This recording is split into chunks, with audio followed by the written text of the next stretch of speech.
en dehors des cas bien définis par la réglementation, notamment l'arrêté numéro 21136 du 21 novembre 2017, susmentionné et relatif au traitement des soldes créditeurs, les comptes de dépôt ne peuvent être mouvementés par les comptables du Trésor que sur ordre des gestionnaires ou agents comptables dûment habilités. ñu gis fii des discordances sur les données des ressources extérieures. L'analyse des données sur les ressources extérieures permet de faire ces constats ci-après. Des variations notées dans les situations produites par la DODP, des écarts entre les données sur les projets communiqués par la DODP et celles du TOFE, des discordances des tirages sur les pré-projets entre DDP et DODP. La Cour a relevé des discordances entre la deuxième situation produite par la DODP et les données du rapport sur la situation des finances publiques comme indiqué dans le tableau numéro 11 qui suit. L'écart global entre la dernière situation produite par la DODP et celle figurant sur le rapport du gouvernement est de 143,98 milliards. Très bien. xaaral ma eggale lii parce que am na solo. Par ailleurs, la Cour a procédé à un échantillonnage de 9 bailleurs. 9 bailleurs. Banque mondiale, Banque africaine de développement, Banque islamique de développement, Agence française de développement, BOAD, Chine, USAID, Société Générale et Standard Chartered Bank, dont les financements couvrent 97,84% des ordonnancements de dépenses sur des ressources extérieures sur la période de 2019 à mars 2024. Les rapprochements effectués ont permis de constater des écarts entre les ordonnancements de DODP et ceux enregistrés dans les plateformes de certains bailleurs.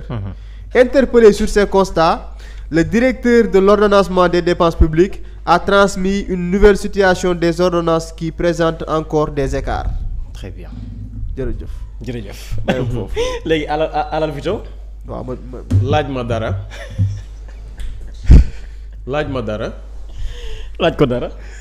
laaj naa la dara. 1000 milliards yi. déggoo leen fi woon 1000 milliards. ci benn compte.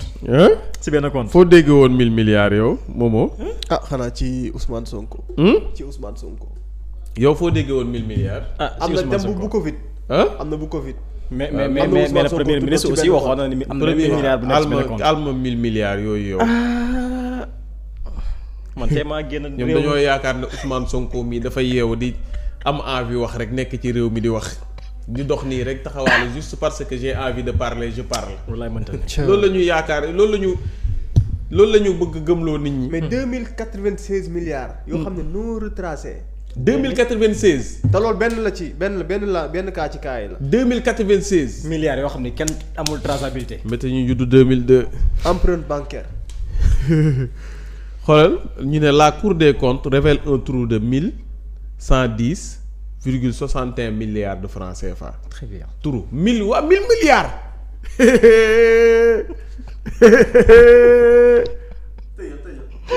rapport bi buñ ko toppee. tëjal ginnaaw suba taxul nu pare. 1000 milliards. 1000 milliards yi ñëw na de. non li yow lii du 1000 milliards de lii xam nga lii dañ la leen dañu retracer trou lee def la ne benn nit. moo am compte bu am loolu. xoolal ñu ne la gestion de la dette publique. moom est-ce que Mohamed du ñëw Père Mody Mohamed ak Père Mody du ñëw.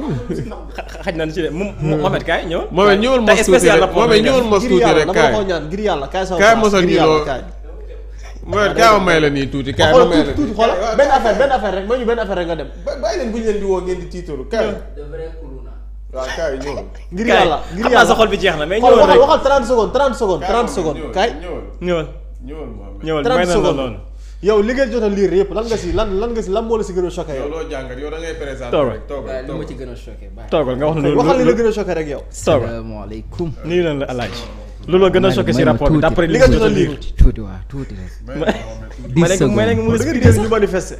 10 secondes waaw 10 secondes. Mohamed ñëwal ci lu la jaaxal ci affaire bi. lii ñu ne un virement de montant de 247,33 milliards de francs CFA est effectué par la BIS au profit du compte numéro tel ouvert au nom de l'État du Sénégal, relance de l'économie entre guillemets. ñu ne selon la banque il n'existe pas de dossier d'ouverture du compte. Les ordres de virement présentés par la banque sont signés par le directeur général du budget. Positionné le 11 mai 2022, le produit est entièrement exécuté en dehors des procédures budgétaires et comptables. Pourtant, l'État a pris le décret d'avance numéro 2022-1950 du 7 novembre 2022 pour constater le produit et ouvrir des crédits d'égal montant pour des ressources exécutées en dehors de la loi de finances. Le Trésor public n'a reçu que 90 milliards de francs CFA par virement successif, fait le 16 mai 2022 pour 30 milliards de francs CFA, le 19 mai 2022 pour 40 milliards de francs CFA et le 14 juin 2022 pour 20 milliards de francs CFA. Ainsi, le reliquat de 157 milliards 338 millions 615 804 francs n'est pas reversé au Trésor public. Très bien. benn la man leneen li man masse salariale bi entre 2019 ak 2023 ça également administration bien sûr waaw ñu ne la masse salariale est passée de 744,96 milliards francs CFA en 2019 à 1303,50 milliards en 2023 soit une évolution de 74,97%. Les transferts représentent en moyenne 77% des dépenses exécutées dans le système support. lii nag dafay wane rek ne xeetu recrutement yi nañ ko saytu bu baax a baax. sama téeméer yi mooy passé nga bëggoon a jël. di nga ko récupéré waatee moo def problème. mosal ma ci kii. Mohamed jërëjëf. merci beaucoup. waaw. ay dara daa jommi fii mooy 13h bi moom xamul woon ne émission la lii mooy 13h 313 digital rapport Cour des comptes bi Mohamed mu ne masse salariale ba entre 2019 ak 2023 jóge na 700 dem ba 1000. Très bien. ku ne di recruter ku ne di recruter 2019 ba 2023 jóge nañu 700 milliards dem 1000 milliards ci lu ñuy fay léegi ñoom Ousmane Sonko ñëw ñii ay jàmbaar lañu boobu ba tey kenn kiiwul. xam nga dafa am waaju ma déggoon mu ne man. je pense c'était Khadim Bamba Diagne. su ma juumul mu ne comment ils font pour di fay salaire boobaak léegi. ah lii kay question la. bay fay ay rappel bay fay ay boru médecin bay fay ay boru baykat yi. luxus déglu bi ñu ne la gestion de la dette publique est un enjeu crucial pour tout État, notamment pour ceux en développement comme le Sénégal, à travers plusieurs rapports d'audit comme celui établi par la Cour des comptes du Sénégal portant sur la situation des finances publiques de 2019 à 2024, il a été mis en lumière la notion de dette garantie non exhaustive. Ce terme fait référence à la part de la dette publique que l'État engage pour garantir certains financements mais qui ne se retrouve pas obligatoirement dans les comptabilités officielles. Cette situation englobe des risques budgétaires, des discordances dans la gestion de la dette et pose de sérieuses questions sur la transparence et la fiabilité des données financières du pays. Cet article se penchera sur la nature de cette dette, son évolution, son impact sur les finances publiques et le besoin d'une meilleure transparence. Xaaral ma ñëw fii Alaaji. Gannaaw bi ñu amee trou 1000 milliards. Il y a notre consoeur Zeynab Sankaré, de spécialiste en data journalisme. qui nous partage cet article mu ne ñu une dette cachée de 18 558 milliards et un déficit réel de 12,3% du PIB. Une dette cachée de 18 000 yaa ngi may dégg 18 558 milliards très bien dette ba ñun gisuñu xaalis ba bokk dette bi am na. waaw leb nañu ko 18 000 milliards. leb nañu ko. waaw leb nañu ko waaye gisuñu xaalis ba kenn xamul fu xaalis bi ne daal waaye dette bi am na. leb gi moom am na waaw. leb gi am na waaye xaalis ba kenn xamul fu mu ne. Vito ñi ñuy soog a dab. xam nga am na ñuy soog a dab. ne leen rapport bi il faut ngeen dimbali leen tuuti. conclusion ba ma defoon sànq. day baax de temps en temps ma koy fàttaliwaat. nga xam ne moom moo tënk li rapport bi wax yëpp. ba ñuy daaneel. dañoo tënk li nga xam ne nii moom la rapport bi génnee. ma fàttaliwaat ko que ñi nga xam ne peut-être ñu ngi ñuy soog a dab ci émission bi. dañu ne en définitive les travaux de la Cour sur la situation globale des finances publiques. En particulier l'exécution du budget général des comptes spéciaux du Trésor ainsi que l'endettement et de la trésorerie présentes dans le rapport du gouvernement ont abouti aux principales constatations suivantes. benn ñu ne tirage sur ressources extérieures supérieur à ceux affichés dans le rapport du gouvernement. Tirage sur ressources extérieures supérieur à ceux affichés dans le rapport du gouvernement. Encours de la dette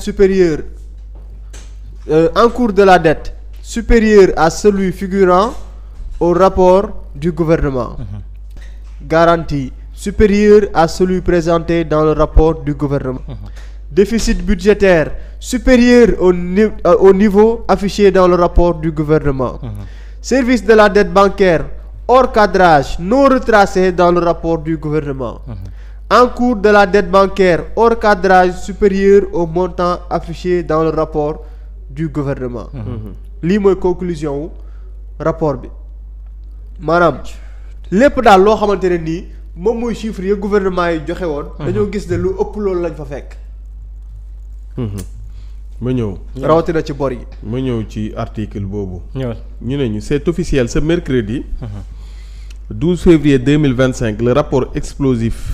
de la Cour des comptes tant attendu révèle des pratiques de gestion financière profondément inquiétantes dans les finances publiques sénégalaises. Ce rapport qui couvre la période 2019 à 2024 expose une série de pays et bien plus grave que ce que le gouvernement a laissé entendre. déglu leen bu baax. déglu leen. ñu ne ce rapport qui couvre la période de 2019 à 2024 23 expose une série d'irrégularités et plus grave que ce que le gouvernement a laissé entendre. Mooy li ñu Ousmane Sonko di wax ak Bassirou Diomaye Faye doon wax li xew li xew ëpp na loolu waxuñ ñu lépp boobu. waaw comme man daal garaaw gi mbir mi garaaw. Ousmane Sonko ak Bassirou Diomaye Faye waxuñu lépp. ñu ne les chiffres parlent d'eux-mêmes et remettent en cause plusieurs faits. ñu ne PUB le premier constat de cet audit est une manipulation flagrante des chiffres concernant le déficit budgétaire. Le gouvernement, en annonçant un déficit de 4,9% du PIB pour 2023, masquait la réalité. Selon la Cour des comptes, ce déficit aurait en fait atteint 12,30% du PIB. jógee 4,9% ba 12,30%. 4 ba 12. Le gouvernement, en annonçant un déficit budgétaire bi ñu ne déficit budgétaire bi. budgétaire bi plutôt ñu ne 4,9% la ndeke 12,30% la. écart bi sax daa bëri. Un écart majeur de 7,4 points. De pourcentage qui met en évidence des dépenses non budgétisées. Et une dette bancaire non incluse dans les documents officiels. Maanaam écart boobu nga xamante ne am na ci diggante 4. ci déficit budgétaire bi. 4 yi nga xamante ne ñoom waxoon nañ ko te mu yegg ba 12 am na entre ñoom 7 la tax nag am na entre ñaari chiffres yi 7 points. la tax nag moo am moom mooy ay dépenses non budgétisées. maa xam da ngay dépense gis nañu ay dépenses yoo xamante ne daal xaalis ba dañuy jël rek dem dépenser. te boolewuñ ko ci budget bi boolewuñ ko ci budget boolewuñ ko ci dara xaalis ba daal dañuy jël ñoom di gundaandaat di yee vive mu ñu ne. Et une dette bancaire non incluse dans les documents officiels lii nag moo garaaw tamit. lii moo gën a garaaw une dette bancaire non incluse lépp nañu xaalis ba waaye gisuñu xaalis ba ñu ne en 2022 l'écart est tout aussi alarmants. Le gouvernement annonçait un déficit de 6,8% du PIB, mais après recalcul, ce déficit est revu à la hausse à 12,65% du PIB. Ces différences s'expriment par l'absence de prise en compte de dépenses essentielles et une dette bancaire de 2096,46 milliards de francs CFA non inscrite dans les comptes publics. 2000 milliards yoo xamante ne nit ñi xamuñu fan la jaar. L'encours total de la dette publique s'élève à 558,91 milliards de francs CFA au 31 décembre 2023, soit 99,67% du PIB, bien au-delà des chiffres officiels.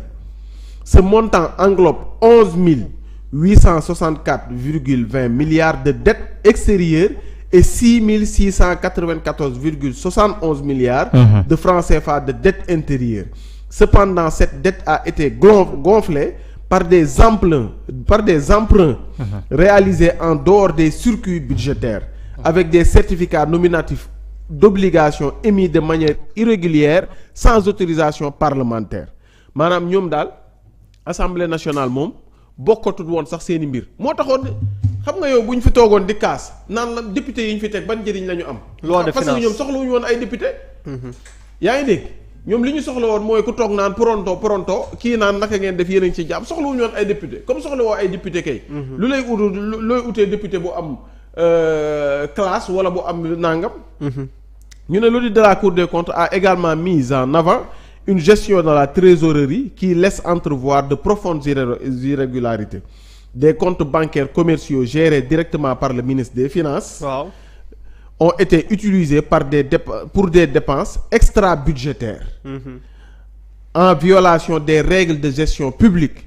Des sommes considérables ont été détournées des comptes de dépôt pour être affectées à d'autres fins, un acte d'une grande gravité. Xam nga ministre des Finances nañu dem rek un montant de 481,42 milliards de francs CFA a été décaissé de manière irrégulière à partir des surfinancements. En outre, les écarts de 104,87 milliards de francs CFA ont été relevés entre les données gouvernementales et celles du trésorerie générale, indiquant une sous-estimation des disponibilités réelles du Trésor. Des dépôts à terme ont également été effectués dans des banques commerciales sans que la totalité des fonds n'ait été reversée au Trésor, notamment un montant de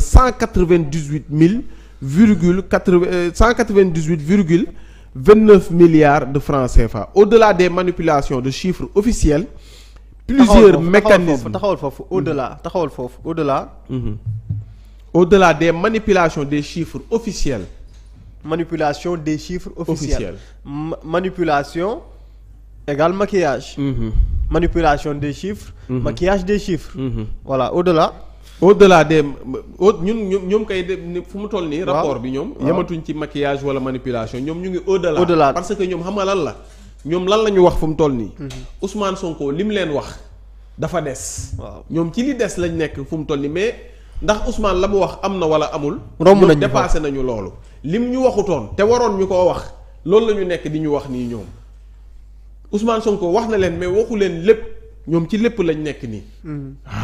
ñu ne ana au-delà. au-delà est-ce que rëccul. gis naa au-delà des manipulations des chiffres officiels. Plusieurs mécanismes déglu leen. complexes ont été mis en place pour dissimuler la vérité sur l'état des finances publiques. jërëjëf bul waxaat dara noppi. day waxaat bàyyi ko wax boo waxee rek maanaam ñoom. ba ñu yow taxawal foofu rek xaaral ba ñu manipuler seeni chiffres ba noppi. ba ñu manipuler ba pare. dañoo def ay tëgg ay ndëgg sërëx yoo xamante ne. pour nit ñi bu ñu mën a xam. parce que ñoom Ousmane yi bu ñu ñëwoon mënoon nañ fi toog 5 ans du ñu xam li xew. dañu naan waa xaalis bi fan la jaar la moo tax ñu ne gisuñu fi xaalis dem ba ñu ne leen defu leen dara te fekk na ñii ñoo luubal ba pare def ay mécanisme. Bijou moom mënuñu afficher fii ay Macky Sall.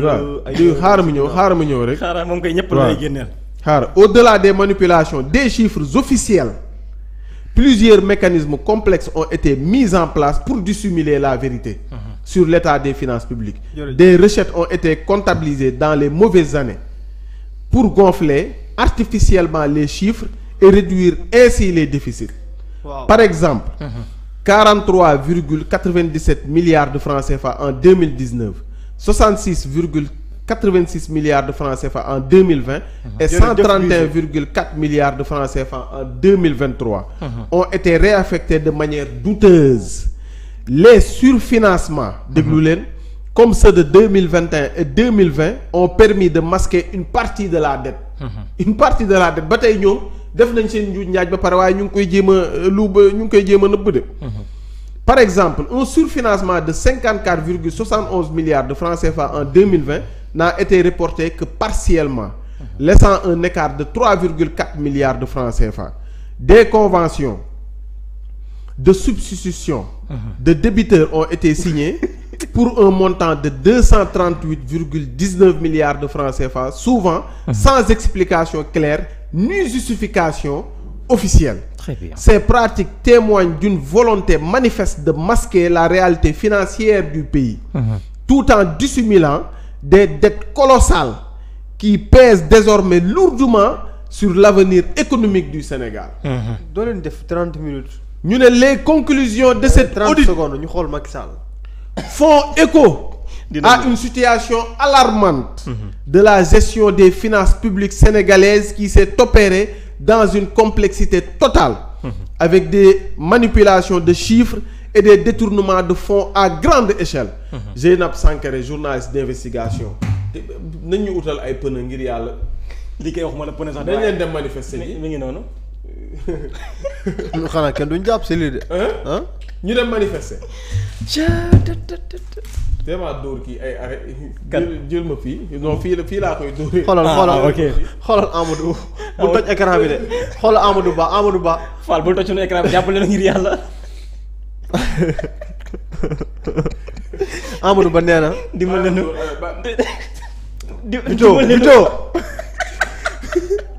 Vito.